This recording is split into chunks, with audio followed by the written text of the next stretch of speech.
ndak bopong pergi won. Ayo pergi wo. Malu toh malu. Ayo ndak bopong. Hei. Wah, pembleser.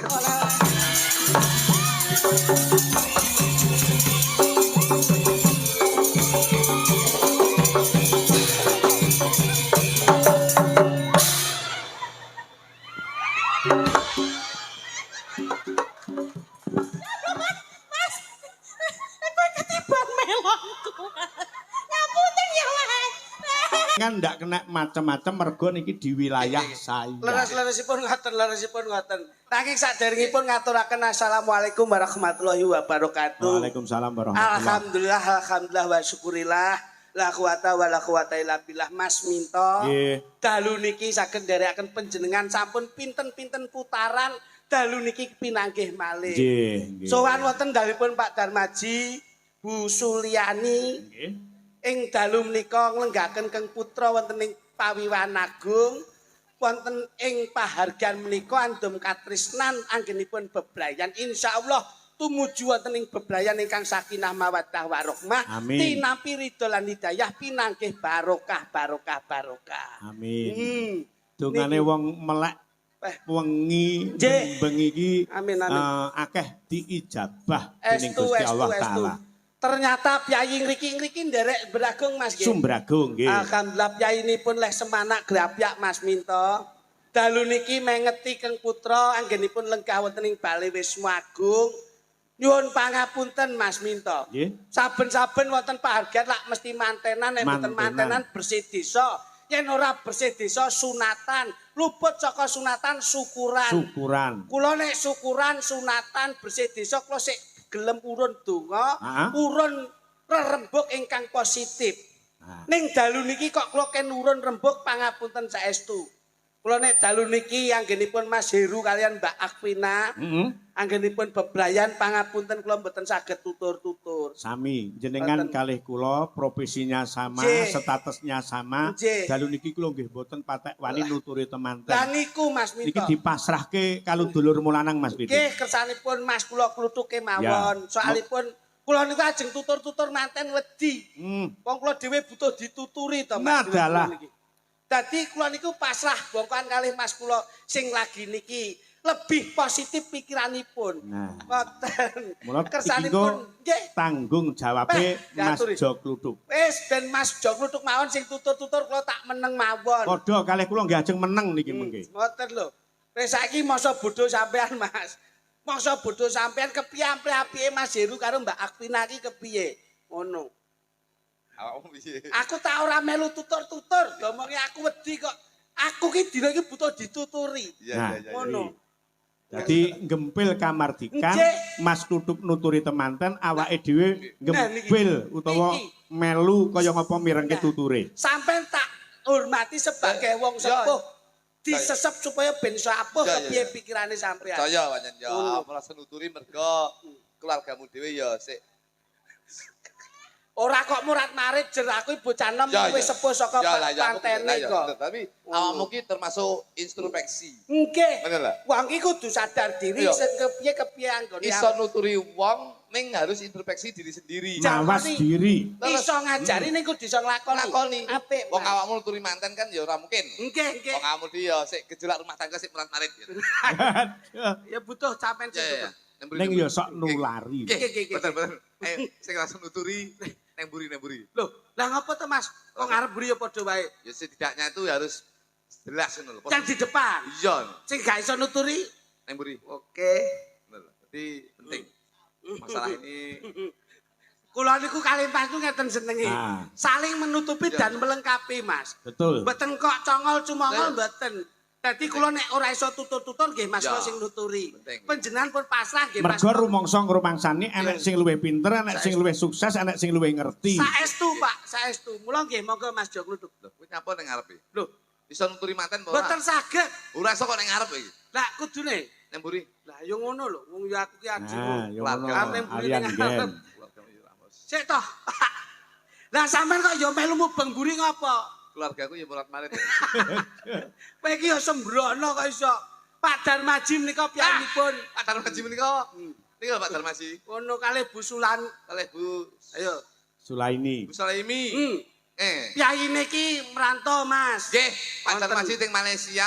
Mboten. Bu Sulaimi. Nah, niku teng Taiwan. Ono. Jadi mereka berdua itu beliau berdua berjuang. Ini yang bisa dinamakan bahwasanya mereka berdua, Pak Sulaimi kalih Bu Pak Darmaji. Pak Darmaji kalih Bu Sulaimi menika pahlawan Devisa Negara. Pak Minto. Jadi beliau berdua itu bisa dinamakan pahlawan Devisa Negara. Nun sewu. Ini sudah terbukti bahwasanya kesuksesan beliau menika sing lanang nyambut gawe ning Malaysia, sing wedok nyambut gawe ning Taiwan, nyatane sak menika saged dados keluarga ingkang sukses wonten ing Rejo Agung menika. Alhamdulillah kok Rejo Agung mbahmu di sini iki Beragung. Beragung. Wah, lha iki ya rada slewang iki ya. Teng Beragung menika dadi dhuwit oleh ke Malaysia, dhuwit ke Taiwan, menika dikumpulne dadi siji ning Beragung, menika beliaunya keluarganya sampun sukses. Nyatane sudah terbukti beliau berdua menika sampun duwe usaha. Usaha napa, Mas? Pabrik paralon menika sak menika. Paralon mbahmu kiper kok iso. Wong kuwi tempat pembuangan air kok iso pabrik paralon iki lho. Wah, kowe iki jan mripate kok ndi-ndi kok, Mas? Dadi ngeten Pak Minto. Pak Minto. Manten berdua menika. Endi mantene iki lho? Kok manten berdua menika endi? Wong mantene di depan kuwi kok iso. Lah kuwi baguse kaya ngono putih kaya ngono kuwi jajali. Ndi? Burisan kuwi lho. Disel gudulmu. Ya ampun, Mas Heru iki lho. Wong mau wis jagongan ngono kok iso. Putih kuwi oleh lek sadurunge ndek bojo. Nek yen wis ndek bojo kudu ireng. Lho. Piye ta bocah iki kok iso? Sik. Ini harus diperjelas putih oleh sadurunge dadi manten. Ning lek wis dadi manten kudu ireng Pak Minto. Lah kok ngono? Lho nggih no, putih ki biasane sadurunge dadi manten kuwi ndelik perawatan ki penting. Tapi sakwise dadi manten kudu bekerja keras nyambut gawe untuk menghidupi keluarga. Paribasane ora roh udan, ora roh panas. Ora roh awan, ora roh bengi, kudu nyambut gawe. Paribasan adus keringet dilakoni. Adus keringet niku kudu dilakoni. Kudu ireng ya. Lho nggih lho, Bos. Bener. Biyen ibuke cah-cah ki penyawangku saurunge dadi manten ki putih. Putih. Bareng suwe-suwe kok ireng. Nah, ngoten lho. Pak Minto, niku malah kewalik. Biyen Ibu Sri ki ireng. Heeh. Saiki putih. Sapa sing ngomong kuwi apa roh lek putih? Roh. Ireng. Mosok. Sesuk putenan lho. Kok bukan moto ki urusan apa kok iso mangsane. Dadi ngono Pak Minto. Dadi manten ki nun sewu. Wong lek dadi manten wong lanang kuwi paribasane aja wedi awake reget. Aja wedi kesel, aja wedi kesel, aja wedi elek, aja wedi awake reget. Ning misi dan visi kita nyambut gawe dienggo murakapi keluarga. Masyaallah. Berarti wandene kaya Kang Rama. Lho iya no. Pak Darmaji. Sampir sani Pak Darmaji nggih. Pak Darmaji apa sani? Nika lho piyayine senden ning mburi. Lah yo kaya lho beliau. Piyayine gedhe dhuwur. Gedhe dhuwur brikose kandel paribasan kaya wayang menika Gatot Kaca. Heeh. Pak Darmaji. Lho iya. Pindha Raden Anom Gatot Kaca. Ngambadir Gantara. Kagem caping Basunanda. Kudan rakudanan, panas ra kepanasan. Sebabe mergo ngiyup ning omah. Dadi kok ngiyup ning omah iki lho kok. Nyambut gawe ning proyek. Gitu, Pak Darmaji gitu. Pak Darmaji lho. Biyen Pak Darmaji ki putih. Pak Darmaji. Wah iya. Begitu. Yayine tur ora sombong lho. Sombong. Biasane nek kagungan gawe iki mesti ning arep dhewe to. Malah ning mburi kok. Delik. Kuwi ndudone wong sing duwe jiwa adigang adigung lan adiguna. Lho, dadi ora sombong. Ora duduh-duduhne wong lek sukses kaya ngono kuwi. Masyaallah. Lho, ning jero kaya ngono ya Mas Gapyae. Ora roh. Pripun? Mau aku tekoki ditokne kabeh. Masyaallah. Enek lek petang lodong. Lho, petang lodong. Petang lodong mek kripik tempe tok. Kuwi iki lho jan ngene iki lho.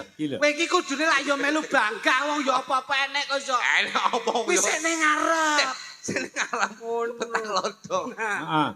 Nek mburi ki nek 6 lodong Pak. Lah kuwi komplit neh. Kok komplit apa mek kerupuk iwak tok. Lah yo beda kok iso. Tapi hebat lho Pak Minto saiki. Hebate? Lho, Pak Darmaji to. Nggih. Pak Darmaji menika nyambut gawe ning Malaysia, ibuke nyambut gawe ning Taiwan. Iki mung apa? Monggo mulyakne anak.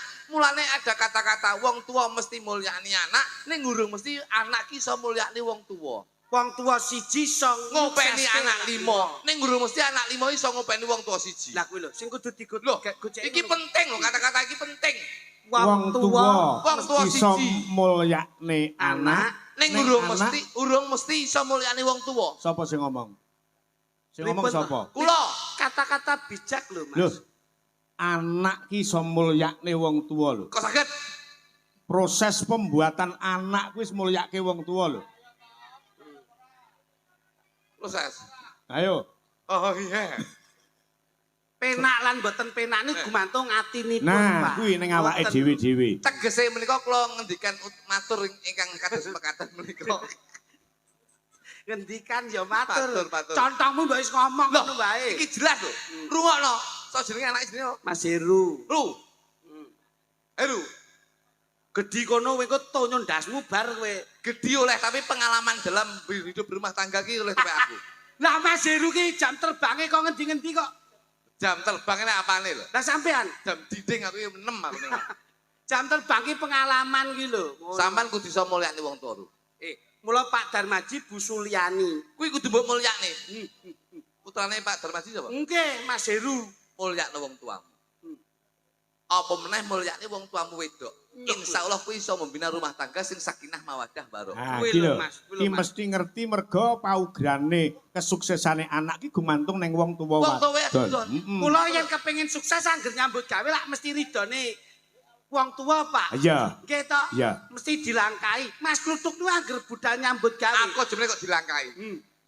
Aku mesti dilangkai kalau diuyu ya. Dilangkai ki dongane wong tua ki Pas lho. ngelangkai anyang-anyangan ngono wong tuaku ngono. Lak lenggahe wonten mriki. Nyambut damel wonten Malaysia kalian Taiwan. Jadi ngono, Pak? Ki nek dijikuk saka Malaysia karo Taiwan. Kuwi tembunge iso mata. Mata. Dadi sing lanang nyambut ning Malaysia, sing wedok nyambut ning Taiwan. Taiwan. Itu lek kita bisa menyatukan kata-kata itu mata. Maki Malaysia, iki Taiwan.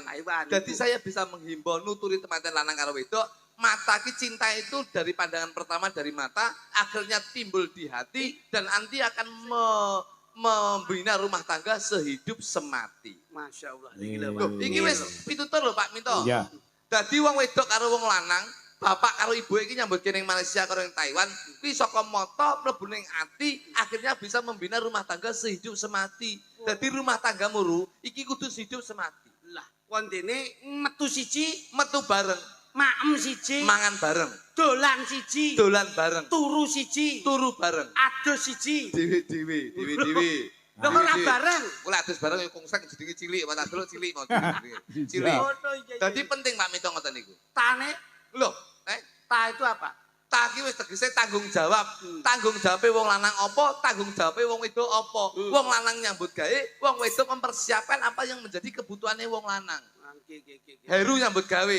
Nyambut gawe golek pangupaya jiwa dienggo nguripi keluargane, sing wedok ya tanggung jawab piye pamrih wong lanang ki seneng.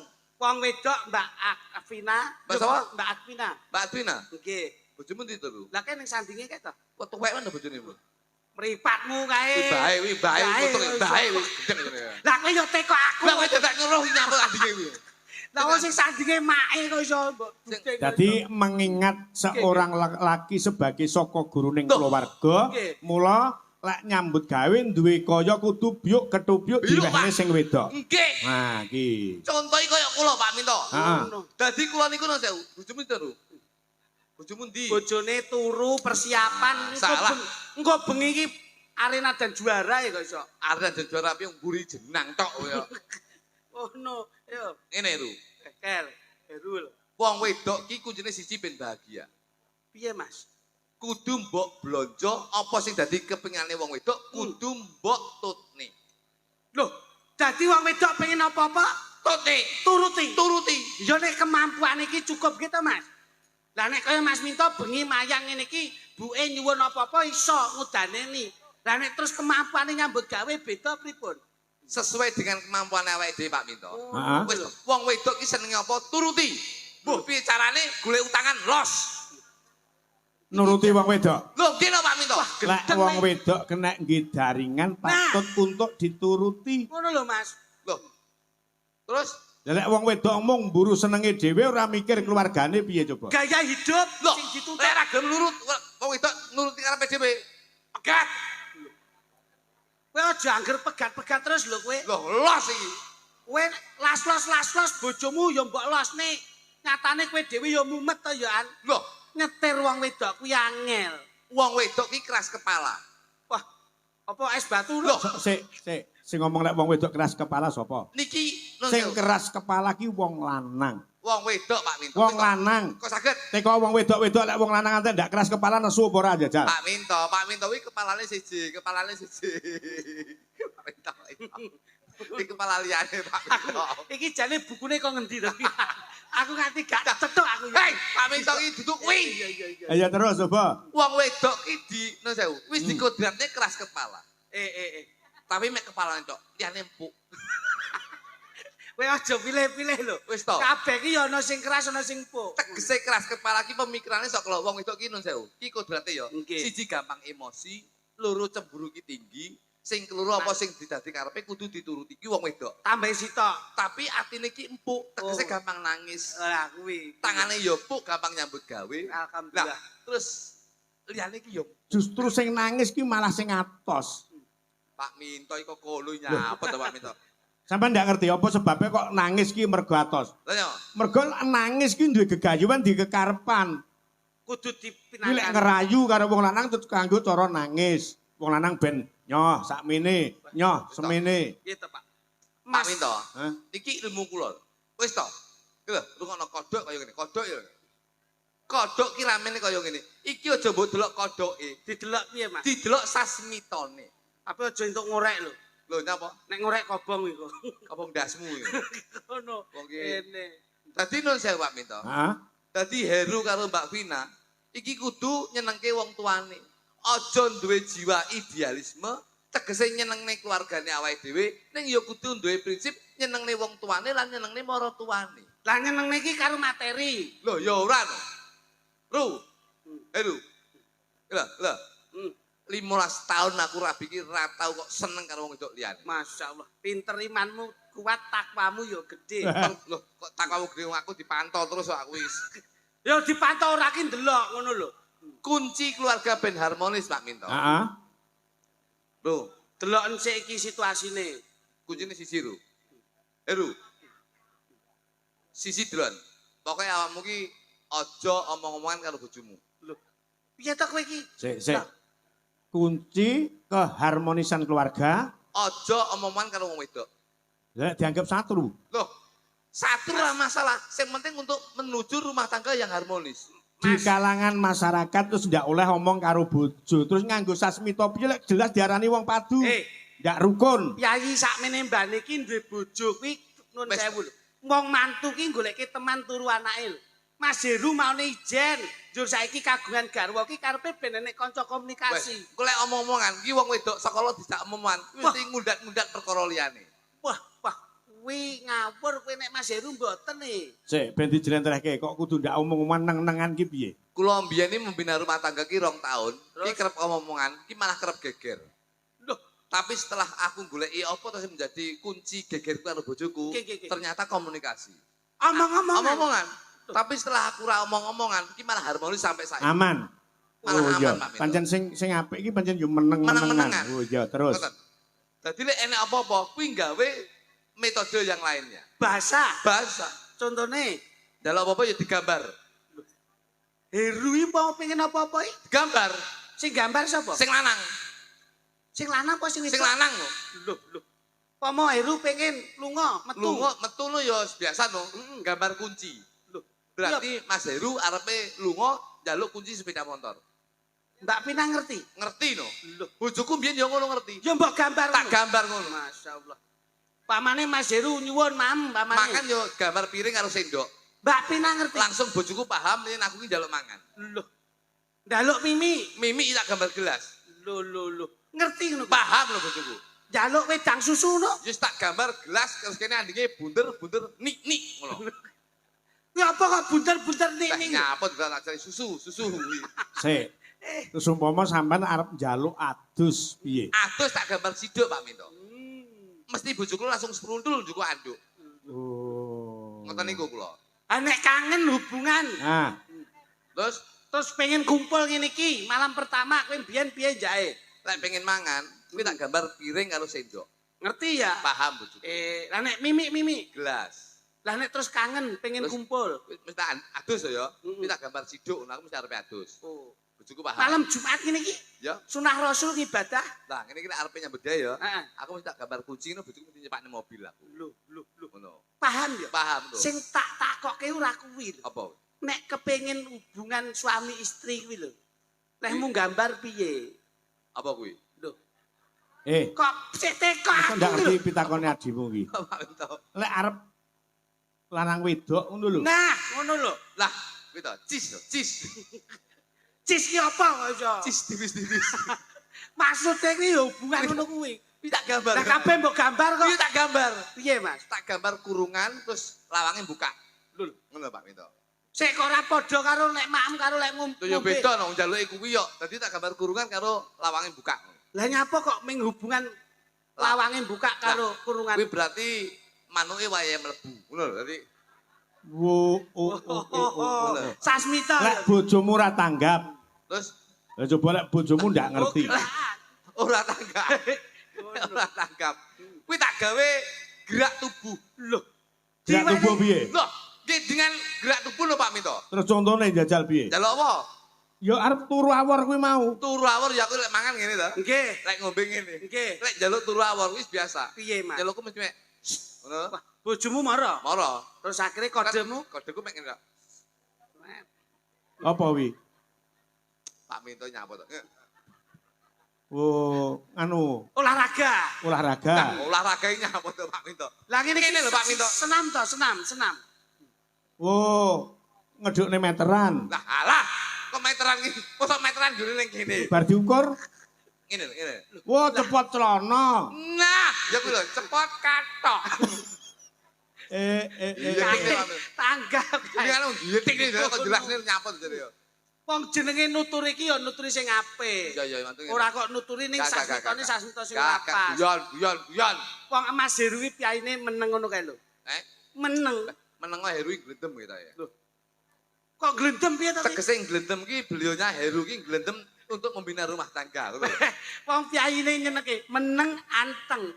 Wong kira enek pepatah mengatakan to Mas. Air beriak tanda tak dalam, air tenang menghanyutkan. Saiki ngene Mas Lidik nggih. Untuk membuktikan bahwasannya untuk minta hubungan suami istri. Nggih. Ki ben jelas ki diperagakke karo presiden. Gelang ya. Jaluk niku to. Heeh. Oke. Mat. Coba. Sopo? Sing mari sampean lho kuwi iki. Awakmu. Dadak ngomong ngono kuwi kudune praktek nek karo aku ora pas ngono. Bojoku sapa? Wis milih kono sak karepe kono. Golek sing nganggur e sakmene sik do mangan kabeh. Pilihna to Pak Minto. Kae lho rada nganggur wiraswara lho. Ndi? Wiraswara lho. Padha lanange gedeng aja niku ya. Lah sing nganggur kuwi tok kok iso mangsane. Kelen. Wiraswara. Kelen. Ayo sing ndi? Ki do madang kabeh. Kene Nduk. Jale Sing ndi? kancanono kae Masmu kae. Iya, kowe lho. Lah kok Kowe tak goleke dangkelan pring iki lho, meneng kowe. Mangsane angel golek sinden ngene iki. Liya-liyane do mam kabeh iki ra gelem maem kok. Ora gelem mangan. Anu gede tirakate kuwi. Gede trakate napa? Iki mau wis mangan tek 3 piring kok sore mau. Kowe kira sembrono. Pangapunten lho Mas. Heeh. Wong Pak Darmaji iki piyayine iki blobo lomo. Dadi iki lho Dlon. Yaine wis satene ditokke. Ngene, jale kingko para esuk. Iki engko nusul bakso. Lho. Sesuk-esuk piye kowe rumah? Pecel. Sesuk bengi sik enek-enek rawon. Lho, tanggapane nganti engko esuk tok. Lho tapi rawon khusus kingko. Ning ndi? Marung dhewe. Mangsane. Ayo coba diperagakke kaya ngapa? Jale. Iki duduk maneh bojomu, Tuk. Kae Niki, Pak. Heeh. Iki ketoke ngene mawadah tenan lho. Kowe ora sembrono. Ngono. Jale. Wedi. Kowe iki digolekke rada apik ora gelem jaluke sing ngene sedengan mbok paido kok iso. Ngopo sebabe tak goleke pipit sing gedhi? Nah, Pak. Sing ora mbayar kuwi malah senengane torok karo wong lanang. Nah, ya kuwi. Nah apa? Modelmu. Nyapa? Liyane Pak Minto aja. Disyukuri to. Kowe iki ora ngerti urusane wong wedok. Wong wedok ngene iki gemati lho, Mas. Mati apa mbok golekne wong itu sing lengne kentongan iki priyo. Delok ibu-ibu sing lemu-lemu senenge wong lemu ki ndudoke pikirane ayem, atine tentrem. Sing lanang mesti kuru mergo ngenes. Lho ora. Wis lemu. Masa Heeh. lemuke ora perkara bahagia ketoke penyakit kae. Aja to. Ayo diperagake njajal. Tarinen jajal. Tarinen. Umpama awakmu anu Mas Heru pamane. Iki sapa? Iki Akwina. Oh, bojomu ngene Heru. Umpama Mas, ya ampun. Umpama kowe iki Tak cak. kepet. Masa Afina Bisa modele romantis apa ora? Kowe engko nek kira gelem apa tak golekne buis tukang adang. Nah. Sik ngene Mas, apik-apikan Iya, Pak. le merayu seorang wanita antara Jo Kluthuk Mas Jo Klitik iki apik endi? Sampeyan tak gandengke karo Mbak Punjung coba. Kula sik digolekke Ya iya, coba. Peh barokahe melu wayang ben bengi digandengne terus lho. Ning ra entuk go mlih to Pak ya? Entuk. Ora entuk. itu lek pengen geger neh kowe. Ya kene. Masa sik kurang ya kowe iki. Kok ya Mas iki ngene ono lho. Lah, Cakeme. Iki. Ora Mas yak-yakan. iki lho. Nyambut gawe kok go mulih. Pak Minto, heeh. kritik karo gitu. Ya. Nggih. Aduh, lah oleh kode ijo. Cilik tapi lincah. Lho iya no. Oleh kok kode bangkak ya. Kowe ora sembrono Mas. Iki sebelah ki Mek kungkong. iki malah aku iki rada rugi kok. Kayak sebelah ki tanduran jagung ning ora bertongkol dua. Nggonmu bertongkol dua lho. Iki malah tongkole ndak umum iki. Oh no. Rajono no. Lah, kok ya Ora ndok. yak-yakan ngono. Lah oleh iki ya. Contoh nih Mas Klitik Nggih. menjalin mahliga rumah tangga yang harmonis, yang tentrem, ayem, kebak kabagian kaya ngapa coba? Kula niku mboten kakek ngomong kok Mas. Saya itu tidak terlalu banyak mencintai wanita tapi mencintai satu wanita berbagai cara. Ya. Begitu ya, Mas. Yo. Ngapusi. Satu wanita ya, Mas. Iya. Iya. Ayo kene. Dok anu tak Nggih. Tak gendong neh. tak gedong piye kowe ora ganggu. Aku iki karo kunjuk pamunten Mas Minto. Ya. Dik sampean ngerti to. Pripun, Mas? Nek ning ngarepe Mas Darmaji lak ana tanduran kates to kae. Nggih, Mas. Kates kae lho. Iya. Kae aja kates. disawang katese. Ning sampangan katesmu. Kowe kok tak tonyo ndeloson lho iku kok iso. Aku ki ngomong karo iki ora ngomong karo Lah iya. Tapi kan katese punjungi jos. aja sih yo nggone bojomu Lah, iki duduk kates. apa kuwi? Melon. Kowe ora sembrono. Papunten Mas. Ngerti to nduk kae apa nduk? Kates, Mas. Kates. Nggih. Kates kae saka tembunge ka karo tes. Nggih. Kaki karepmu aja nganti mandek, tes ki tegese apa wae sing dilakoni kudu dites dhisik. Aja kemrungsung grusak-grusu keburu nafsu. Oh, layakno jenengan tukang ngetes to, Mas. Lah iya kuwi. Mula kabeh kudu dites dhisik. Dadi kowe kudu Ya, siap LP dites. ngono. Dadi kuwi sik kates, Nduk. Kowe ngerti sebelahe kae ngarepe apa, Nduk? Jagung. Jagung. Jaganen atimu aja nganti bingung. Mula awake dhewe wong beblayan kaya Mas Heru karo Mbak Pina, kuwi dijogo atine aja nganti bingung, aja noleh nengen, aja noleh ngiwa, sawangen ning ngarep aja nyawang mburi. Kados panjenengan nggih. Kaya Mas. ngono diajeng. Yen kowe Aja tak kasar-kasar yen to, kowe tak ibaratne paralon, Nduk. Hah? Paralon. Dadi wetengmu gedhi tak cepaki sapi teng sing ombo. Ya ta, mesti elek kowe ora. Oleh bojomu kok pokoke sapi kren. Paralon kuwi saka arti paki paringana tresnamu lan tresnaku tetep nyawiji. Raki tegese ra ana wanita sing tak tresnani kejaba mung kowe. Lon ki lon. Kowe ben bengi mesti tak keloni. Lon ki alon-alon. Dadi aja kemrungsung tetep alon-alon membina rumah tangga ya, Nduk ya. Oh, ngono ya, Mas. Ya, wah gawedi Demen nih. aku. Mas, Demen palaku ngono ya. Aku Palaku. Demen palaku. Lah mau lho, tok rayu malah demen aku. iki jane wong wedok wong manol iki wae. Lah aku demen kok. Ya demen tapi aja nginang ngene kaya. Lah wong sing wedok agresif karo ora. bojone kan. Bojo ya. Kita Mas Minto. Jarene kan Heeh. agresif. Bojo ya bojo tapi gerakmu iki aja kaya ngono iki kaya bar Piye? ngombe jamu galian ngosek kowe iki. Piye ngene? Nah ngono lho. Alah Mingkup. alah kon tetep kempit nyapa to jane to. Nyapa? Lah piye? Nah biasa ngono Kowe lho. ra iso mingkup wong pupune gegeden kok iso. Pokon mingkup ya Dik ya. Niki lho Mas Minto. Heeh. Bocah niku sing klasik nu nggih ngeten niki. Klasik niki. Klasik kaya motor ae. Loh, kepiye to sam uang ki luwih becik. Klasik bojomu lek bojoku iki herek. Kok erek kepiye to? Kenapane kudu Hei, blok. bojo kuwi alus badhe dahar napa Mas Jo Klitik. Menika sampun cemawis badhe ngersakaken siram monggo. Alus bojoku. Penake bojo ngeten iki lho Pak Minto. Heeh. Sing rada kasar. Ngapa? Kowe golek alus lek pas mangan. Kon nyontoni iki kasare bojone coba. Loh, bojo kula iki kasar. Kowe lek mbok golek bojo alus nun sewu. Kowe lek pas ning Surabaya ning kota besar nyabrang malah bahaya. Penak bojo sing kasar ngene iki. Piye? Loh, ayo Mas kalau dalane sepi, kiwa tengen sepi. Ayo kita nyabrang, ayo nyabrang. Penak. Bojo halus, ayo bahaya. Piye? Kaya ngapa? Tengen lho, enek pickup. Aduh. Lho, mlaku klunu urung teko nggon tabrak pickup bongko kowe.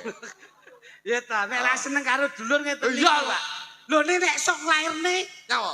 alus bojoku timbang bojomu. Kaya apa? Lah iki iso nek umpama nuntun putune, ayo nduk istighfar, nduk nyebut asmaning Gusti. Kuwi lho, sirahe jabang bayi wis ketok tungul-tungul, nampil napas, munjal ambekan. Kuwi lho nduk alus metu punang jabang bayi gangsar. Kasar. Ayo lha nek bojomu kasar piye? Ndang mekokok, ngono piye kowe? Aku lho wis molo-molo kuwi lho. Ayo golek pasku ya Pak Minto. Dadi pas tanggomu kobongan. piye? Lho, lha penak bojoku. Kalau omahe Pak Minto kobongan, ayo kita golek banyu, ndang disiram, grujuk-grujuk ndang mampet. Kena bojomu lho. Piye, Mas? Lho. Apa kayak kedul. Ora enak ya. Urung teko nggon omahe entek. Wis ra gagas. Mas pelokmu, Mas. Pelok, Mas. Sekarang gitu ya. Mas, Dalem. ketika kamu memegang tanganku, apakah ada yang marah, Mas? Yen nesuwi sarana kanggo nduduhke rasa tresna. Makaten. Ya, apa wae sing tak lakoni ora ana siku dendaning Jawa to. Kabeh wis ditata. Sekarang sudah tidak marah-marah ya, Mas? Ora ono. Mergo wis kena dilantai kelapson. Wah. Ya ora kok iso. Coba. Kekarane wong akrami Romantis. tutup bondo tutup rupa. Kowe ngerti iki sing ditabuh jenenge apa, Nduk? Gender, Mas. Gender ki tegen olehmu sesender marang kersaning Gusti Allah Subhanahu wa taala. Oh, makaten. Sandinge ki apa, Nduk? Slentem kuwi saka tembung kowe yen dadi bojoku aja slincok ing tembung. Yen tresno ya tresno, yen ora ya ora. Kula tresno saestu. Saman roh sing gandul-gandul ke jenenge apa, Nduk? Gong. Ketoke kayak modelnya kayak modelmu cahayu tadi. Alah, Gede. Ayo padha wae. gedeng. Gede tapi enek mentol cilik nang tengah. Amung ati pawi tane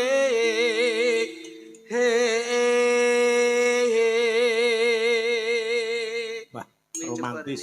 Iso apa ora kasing sisih lor, Guys? Sakit Pak Minto. Aku rayunan, Mas.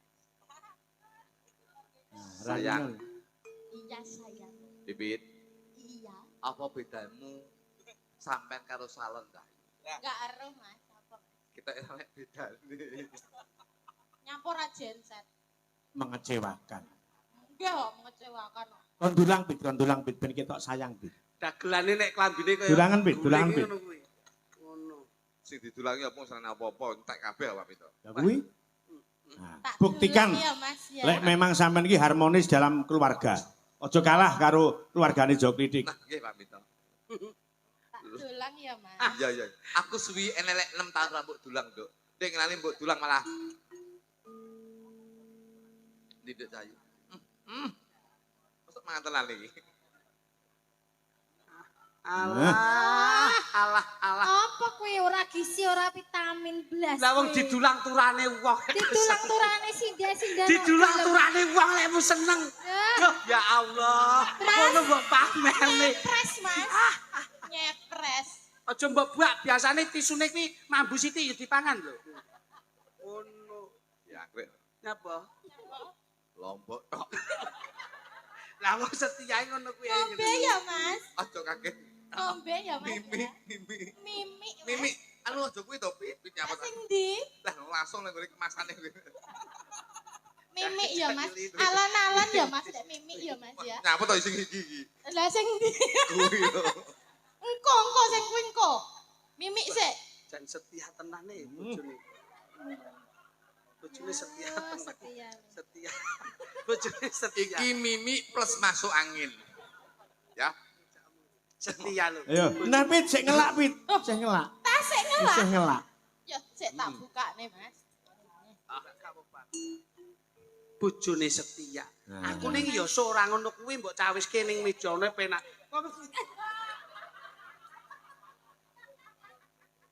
Sekali-sekali rap karo dek pun kakang. Aku gak mangan ning raiku pedes. Jangkrik. Iki jane banyolan opo nek. Iki dulang Lombok tok. Lah wong iki ngajak raiku ben kowe dangan. Kowe yo ngono mbok dulang mie paling pedes. Mbok Gak kowe ngerti banyu. lah nek lomboke lho, Mas. Ora ngerti apa? Mos diomongi Lombok tok mit Lombok tok mit ngono. Ayo ditutuke Mas Dudung. Suamiku. Luput. Sik. Suamiku sedang anu lho. Matengane komoto barang Mas kok mesakne. kowe bar mangan pedes ya iso mbok semprotke ning kancane iki lho. Oh alah. Wis ora melu mangan mine. Mine bojomu enak ra? Loh, Iki mine bojomu enak. karek telu. Rontok apa piye? Mas. Kok eruh? Ora kok rontok ning dingengei. Luput pisan kena pisan. Suarane jan arum serak-serak klomoh. Yen gampang luwe gampang. Nah, untuk mepet dirangkul. Ndak cakep ngene. Jan kaya Mas Dudung, Dalem Pak Minto. arep ngawinke kebon nang endi? Niki mesti dikawinke kula suntik. Mas aku gendong, Mas. Gendong. lah nek perkara kuwi aku engko sik. Nek kowe gandeng tak Oh. tak turuti rene. Oh. Kowe pengen gendong tak? Gendong. Gendong sisih ngarep apa mburi, kiwa apa tengen? Sisih ngarep madem buri. Ngarep madem buri. Marep. Madem buri. Lho, lah kuwi lak ya terjadi 2-2-0 karo 1-1-0 lho kuwi. Ayo konslet no. Sampeyan yo ngono. Iya. Bahaya. Nyapa? Kak kene dipoto malah kaya ketek mangan kates. Kayak sampean ngono apa piye? Lah itu apa keteke kowe kates. Lah nek aku lho luput pisan kena pisan diajeng pergiwa manut marang pun kakang diajeng pergiwa Nggih, Kang Mas. yen menawa katresnanku mung kowe ra ana liya diajeng pergiwa Aku nyuwun pangku. apa kowe njaluk tak pangku kaya ngene bukti katresnanku pergiwa ayo pergiwa Sugriwa. pergiwa Pergiwa lek cilik gedhi Sugriwa. Kuwi kethek, Mas. Oh alah. ayo jajali pergiwa kaya aku kok kene lho wah iki jan Iki Sugriwa iki. luput pisan kena pisan yen gampang luwe gampang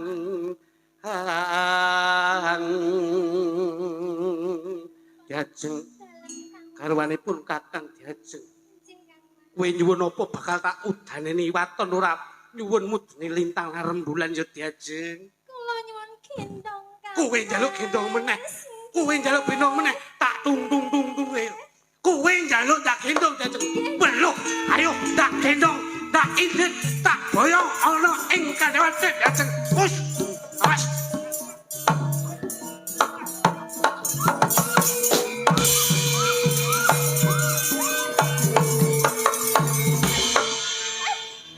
wis Rame lek Pit.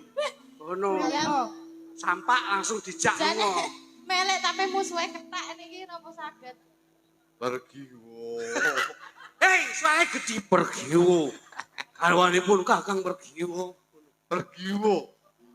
Garwane pun kakang pergiwa. Kowe nyuwun apa pergiwa ning aja nyuwun lintang mudune lintang lan rembulan ya. Pregiwo garwane Lakang Pregiwo. Kakang. Kakang kok lakang. Aku muni apa? Lakang. Sapa sing ngomong muni Lakang? Jenengan lho. Kakang. Lah mau muni lakang lho. Bapakmu lho.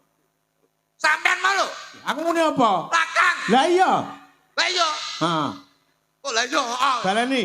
Pregiwo garwane Lakang Pregiwo. Kalipun lakang Pregiwo. Kakang. Lah yo kakang pertama aku sisi ning lakang lho. Kowe nyuwun apa Pregiwo? Kula nyuwun dipondhong kan, Mas. Lho. Kok lho iki kepiye? Tak udane ni Diajeng. Udane ndasmu ya. Napa? Enggak kuat lho bos. Lho. Gatot Kaca iki sekti mandraguna kok iso Tak semayani. Piye? Lah kok dipun semayang. Ayo. Karo trisik sik. Sing wedok trisik. Awas. Diajeng Pregiwo. Gage mapano Diajeng. Ndak boyong. Ndak penake. Sesanggilan marang pun kakang jenenge. Yo, Pregiwo. Manut Delatang, tudung dang. Awas. Yo. Ini Pregiwo, ndak bopong Pregiwo. Ayo Pregiwo, maju toh marang. Ayo, ndak bopong. Hei. Wah, pembleser. Oleh-oleh nek yak-yakan yo ngono kuwi lho. Syukur. Lah bojone iki ning kene kok digendong bojone kancane. Gatot Kaca iroso. Tak contoni. Wah. Pregiwo. Manut to marang pun kakang Pregiwo. Bakal ndak kepengake uripmu kowe.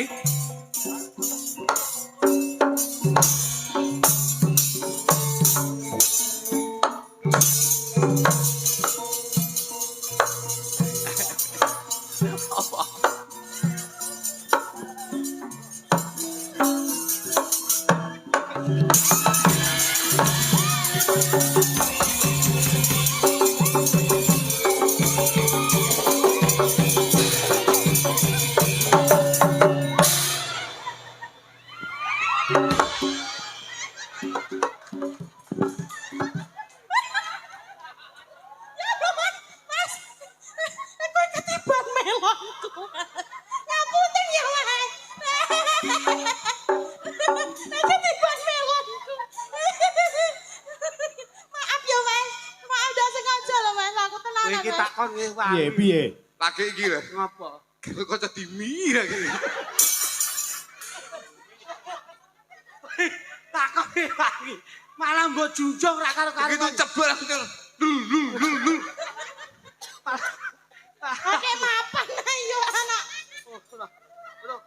Ya jenenge wong entuk iya ngono. Entuk mosok Gatot Kaca kena setanting lagi iki. Oh kudune mbopong ya ora ngono kuwi kok iso. Ayo terusno Diajeng. Aku tak menggeh. Wah, sapi tangi sakmono gedine. Wah, kowe kiwa to? Oh. Aku tengen pas padha tengahe. Pupune kok guling. Kuwi cara kapuk nu super. Ah, saiki nembang bareng, Mas. Lah niki dereng bar kok niki. Urung bar. Dereng sing dirampunge mengke bablaske Bang barat jenengan iki dari. lintang samara. Yen angel. Wow. Maaf loh, Mas. Maaf apa? Maafkan aku. Mamam. Aku iki Gatot Kaca. Terus Alah padimu penak ayo anak. penak gundulmu iki. Mosok Gatot Kaca mek kiwa tok. Yo. Kurang wis kurang. Wit. Kurang. Sing tengen wis ana pisan. Hei, sing tengen sik segelan. Kuwi tulisane SNI. Angel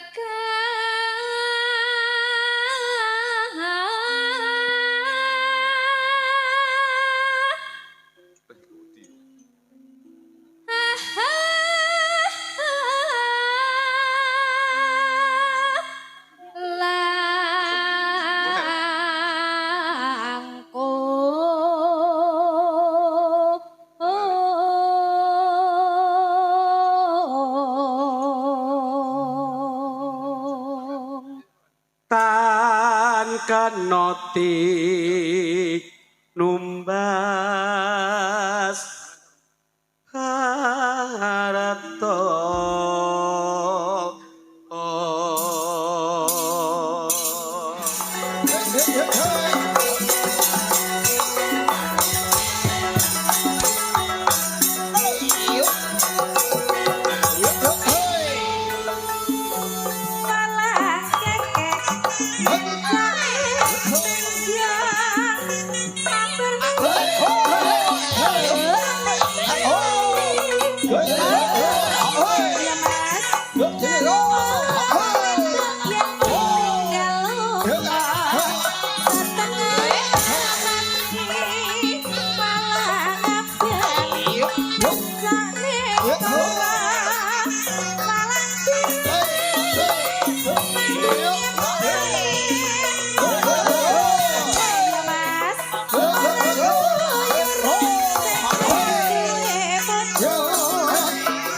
dari mana yo mas datangnya Lisa dari sawah turun ke kali dari mana yo mas datangnya Lisa dari mata turun ke hati Tuku botol terus tuku setrika dalang iminto dan kaloko hari ini terus tuku panggung pancen bahani itu si dendambaan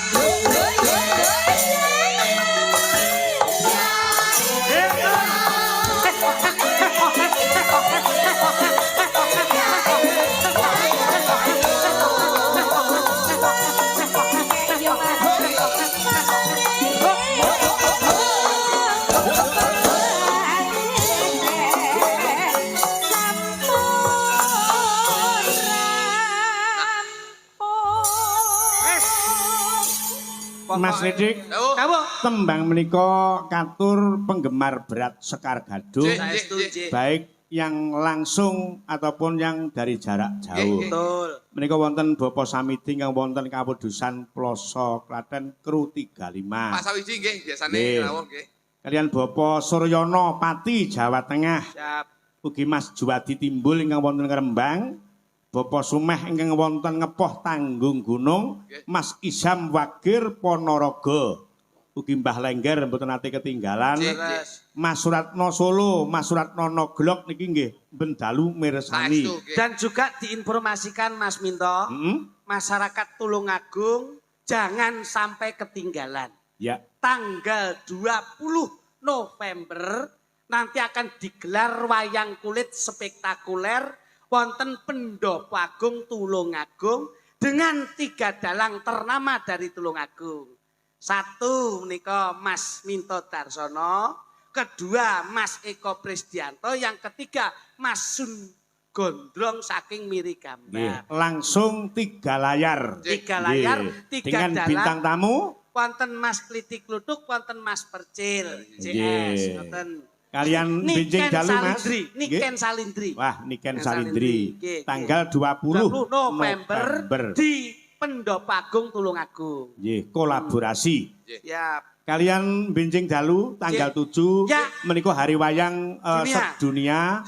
Ada anak-anak Paku Datu Paguyuban Dalang Anom Tulungagung pentas di lapangan Tenggur depan Balai Desa. Mereka ada dalang 20 dan pesinden 10.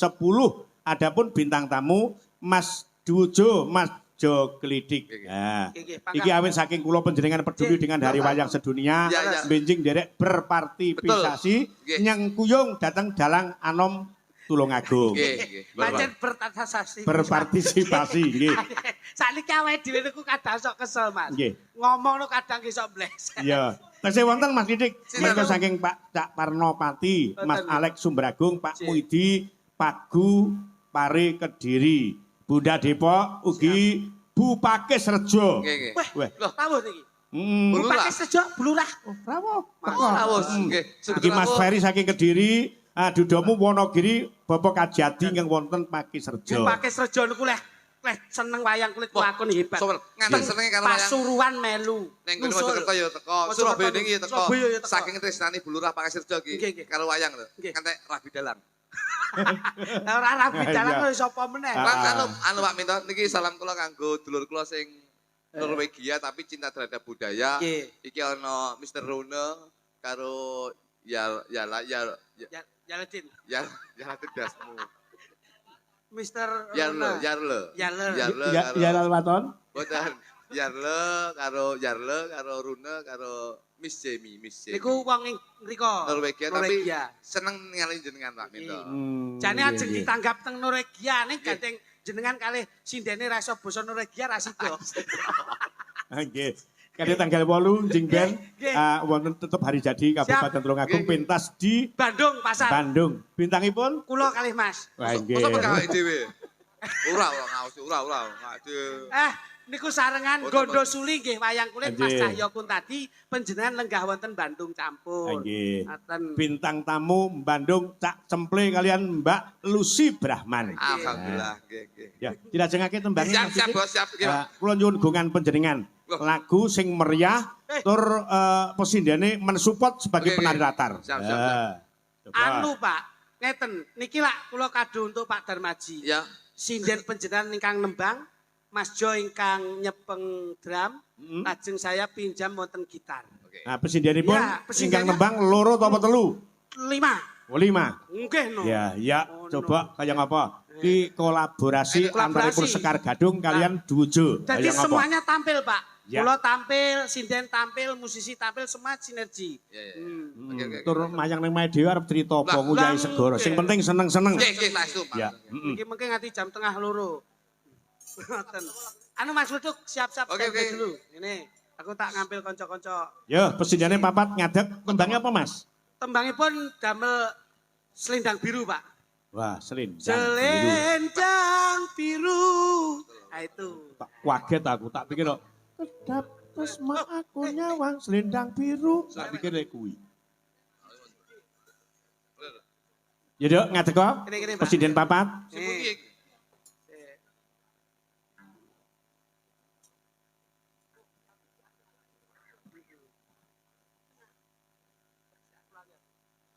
Ya, coba kayak apa? Pangapunten niki lak nggone dhewe tadi ya wis digawe penak. Sing energi lho, Dok, energi lho. Iki masalahe sing ngiringi ya Mas Litik, Mas Lutung kok dikira ora dikira sabotase. Nah, ngono. Coba Dek. Kotmu Mas. Karo Benoto Mas, kotmu Mas. Ayo. Dek nih ya. Ki katur Mas Joko Wibowo ingkang nusul wonten lokasi, Mas. Siap. Ya.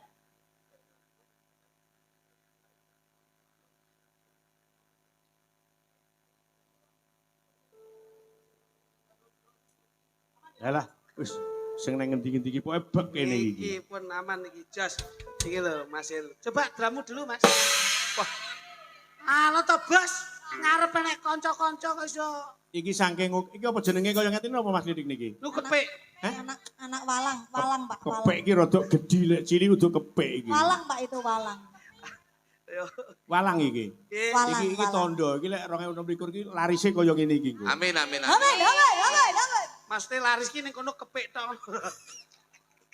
Ayo, Yun nggih Mas niki mangke wonten tembang setunggal nandur munduh saderengipun menawi keparang badhe pamit ingkang mangku gati wekdal kula aturaken. Sembah nuwun.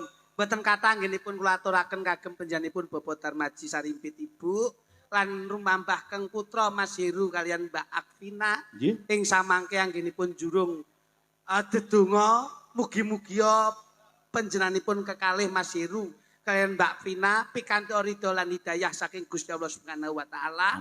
Insyaallah enggal-enggal pikantuk momongan soleh lan solehah insyaallah beliau Bapak Darmaji Bu Suliani ing samangke anggen kula wentahaken putra dadosa piyayi sepuh ingkang saged satuhu ngreksa keluarga ingkang sedaya pinampi barokah. Amin. Nggih. Subhanallah Pak Minto. Beliau teng Kalpatan nyuwun gong sabudra pangarsana. Seko kupat, seko liwet, kalimat andum selamat. Yo le karo ngadeka perangi candaan tembange nandur ngunduh. Yuk langsung dados.